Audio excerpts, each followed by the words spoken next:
మాతృదేవోభవ, పితృదేవోభవ.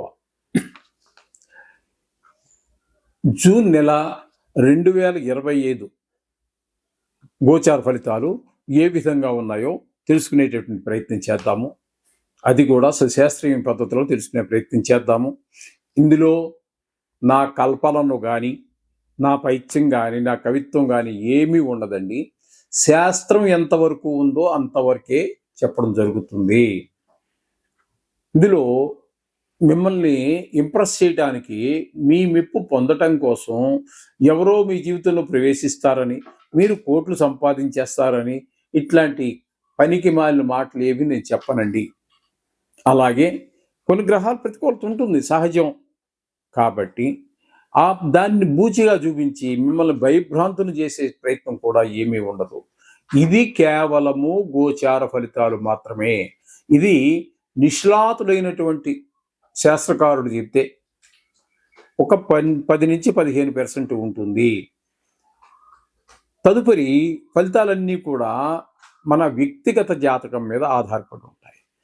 ఆ వ్యక్తిగత జాతకానికి ఈ గోచార ఫలితాలు అనుసంధానం చేసుకుని చూసుకోవాల్సి ఉంటుంది. అందుచేత ప్రతివారు కూడా ఒక జాతకాన్ని కలిగి ఉండండి. Date of birth, time of birth, place of birth మీ గనక ఉన్నట్టయితే, ఏ ఊర్లో పుట్టారని ఉన్నట్టయితే జాతకం రాయించుకోండి. మా దగ్గర కూడా సౌలభ్యం ఉన్నది. నా నెంబర్ కింద స్క్రోల్ అవుతూ ఉంటుంది కిందన, అది చూసుకొని మీరు మాట్లాడచ్చు. మా దగ్గర కూడా సౌకర్యం ఉంది. నిష్ణాతులైన వాళ్ళు ఎవరైనా చాలా మంది ఉండవచ్చు, ఎక్కడైనా పర్వాలేదు. అంటే మీకు ఎవరు నిష్ణాతులు అనేది మీకు తెలవాలి కదా. అందుచేత కాకపోతే మా దగ్గర కూడా సౌలభ్యం ఉన్నది. దొరకకపోతే అంటే ప్రతివాడు నేను నిష్ణాతుడిని అంటాడు అనుకోండి, అది కాదు అక్కడ కావాల్సింది. నిజంగా నిష్ణాతులు ఎవరున్నారనేది కొంచెం చూసుకొని తెలుసుకొని దాన్ని బట్టి ప్రయత్నించాం. కన్యా రాశి వారికి జూన్ నెల 2025 సంవత్సరంలో గోచార ఫలితాలు ఏ విధంగా ఉన్నాయో తెలుసుకునే ప్రయత్నం చేద్దాము. రాహుగ్రహ సంచారం జరుగుతోందండి. రాహుగ్రహ సంచారము 6వ స్థానంలో చాలా చక్కటి ఫలితాలన్నీ కూడా ఇస్తుంది. ముఖ్యంగా ఆరోగ్యం బాగుంటుంది. అలాగే కొంతమంది శత్రువులు ఉన్నటువంటి వాళ్ళు కూడా మిత్రులుగా మారే అవకాశం ఉంటుంది. అలాగే మీరు ఎవరికైనా అప్పు తీసుకుని ఉన్నట్టయితే వాళ్ళ అప్పులు తీర్చేయగలుగుతారు. లేదు కొత్త రుణాల కోసం మీరు ఏదైనా ప్రయత్నం చేస్తున్నారు, మంచి పనుల కోసం, ఏదో మీ అబ్బాయి చదువు కోసమో, ఇల్లు కోసమో, మరొకటి ఆ రుణం కోసం ప్రయత్నం చేస్తుంటే, అది ప్రభుత్వ రంగ సంస్థ అయినా ప్రైవేట్ సంస్థ అయినా మీకు ఆ రుణం లభించేటువంటి అవకాశం ఉంటుంది. ఆ రుణం కూడా సద్వినియోగం అయ్యే అవకాశం ఉంటుంది. ఈ విధమైన ఫలితాలన్నీ కూడా రాహుగ్రహ సంచారం వల్ల జరుగుతున్నాయి. చాలా అనుకూలమైనటువంటి ఫలితాలన్నీ కూడా మనకి ఈయనవ్వబోతున్నారు. కొంతమంది శత్రువులో ఉన్న వాళ్ళు కూడా మిత్రులుగా మారే అవకాశం కనబడుతూ ఉంటుంది. ఇకపోతే 7వ స్థానంలో శని యొక్క సంచారం, ఇది అంత అనుకూలమైన ఫలితాలు ఇవ్వజాలదు. ముఖ్యంగా భార్యాభర్తల మధ్యన, భాగస్వామ్యంలో వ్యాపారం చేస్తున్నటువంటి వారి మధ్యన కొంచెం చికాకులు కలిగించేటటువంటి, అభిప్రాయ భేదాలు వచ్చేటటువంటి పరిస్థితులన్నీ కనిపిస్తూ ఉన్నాయి. ఈ విధమైన ఫలితాలన్నీ కూడా 7వ స్థానం వల్ల కలుగుతూ ఉన్నాయి. కాబట్టి భార్యల మధ్యన కొంచెం జాగ్రత్తగా ఉండటం మంచిది. కొంతమందికి భార్యాభర్తల మధ్యన చిన్నపాటి గొడవలు ఉంటాయి, కొంతమంది పెద్ద గొడవలు ఉంటూ ఉంటాయి. అందులో కొంతమంది చాలా హార్డ్గా ఉంటారు. భార్య అయినా హార్డ్గా ఉండవచ్చు, భర్త అయినా హార్డ్గా ఉండొచ్చు. అటువంటి దగ్గర హార్డ్గా ఉన్న వాళ్ళ దగ్గర మరింత జాగ్రత్తగా ఉండడం చాలా మంచిది. లేకపోతే ఫలితాలు వేరుగా ఉంటూ ఉంటాయి. అంచేత శని భగవానుడు అక్కడ 7వ స్థానంలో మంచి ఫలితాలు ఇవ్వజాలడు. ఇకపోతే 8మ, 9మ స్థానాలలో శుక్ర భగవాను యొక్క సంచారం జరుగుతోందండి. 8మ, 9మ స్థానాలు 2 స్థానాల్లోనూ కూడా చాలా చక్కటి ఫలితాలు కుజుడు మీకు శుక్ర భగవానుడు అనుకూలంగా ఉన్నాడు. కాబట్టి మీకు ప్రాణానికి హాయిగా ఉంటుంది. చేత కొన్ని చోట్ల మీకు మంచి పేరు ప్రతిష్టలు వచ్చేటటువంటి అవకాశం ఉంటుంది. అలాగే లాభాలు వచ్చేటువంటి అవకాశం కూడా ఉంటుంది.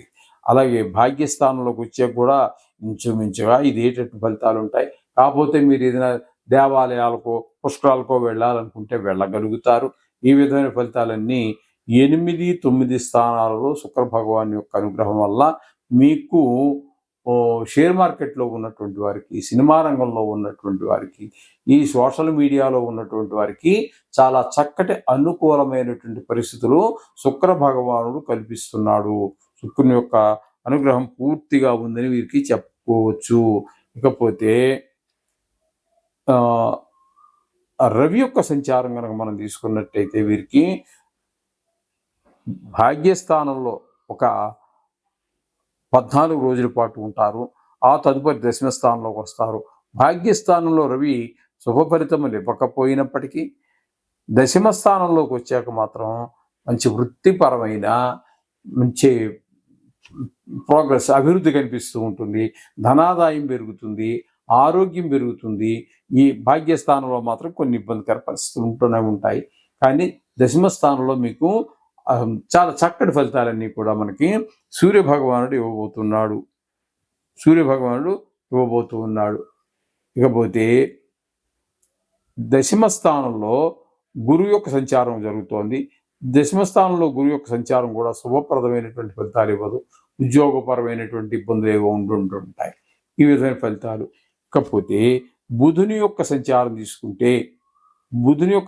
తీసుకుంటే ఒక 5 రోజుల పాటు భాగ్యస్థానంలో 5 రోజుల పాటు, తదుపరి ఈ దశమ స్థానంలో ఒక 17 రోజుల పాటు, ఒక 8 రోజుల పాటు వ్యయ స్థానంలోను, ఏకాదశి స్థానంలో జరుగుతోంది. ఇక్కడ మీకు బుధుని యొక్క సంచారము దశమ ఏకాదశ స్థానాలలో అన్నట్టయితే మీకు మిథున కర్కాటక రాశుల్లో సంచారం చేసేటటువంటి రోజులన్నీ కూడా 5 రోజులు తీసేస్తే 30లో 25 రోజులు మీకు అనుకూలమైనటువంటి ఫలితాన్ని బుధుడు ఇవ్వబోతున్నాడు. బుధుడు మీకు అనుకూలమైన ఫలితంగానే ఉన్నాడు కాబట్టి వ్యాపారం బాగుంటుంది, మీ తెలివితేటలు బాగుంటాయి, లాభాలు బాగుంటాయి. మీరు ఊహించిన దానికన్నా కూడా ఎక్కువ అవకాశాలు మీకు కల్పించేటటువంటి ప్రయత్నం బుధ భగవాను వల్ల కలుగుతూ ఉన్నది. ఇకపోతే కుజుని యొక్క సంచారం ఏకాదశ స్థానంలో జరుగుతోంది. చాలా చక్కటి ఫలితాలన్నీ కూడా అక్కడ మీకు కుజుడు ఇవ్వబోతున్నాడు. ఏకాదశి స్థానంలో ఉన్న కారణంగా లాభాలు పెరుగుతాయి. మన సోదరుల యొక్క, బయటి వారి యొక్క సహాయ సహకారాలన్నీ కూడా మీకు బాగా లభిస్తాయి. ఇంకా పోతే ఏకాదశి స్థానంలో ఉన్న కారణంగా ఏ పని మొదలుపెట్టినప్పటికీ, ఏ వ్యవహారం మొదలుపెట్టినా దాన్ని పరిపూర్ణంగా పూర్తి చేయగలుగుతారు, దిగ్విజయంగా పూర్తి చేయగలుగుతారు.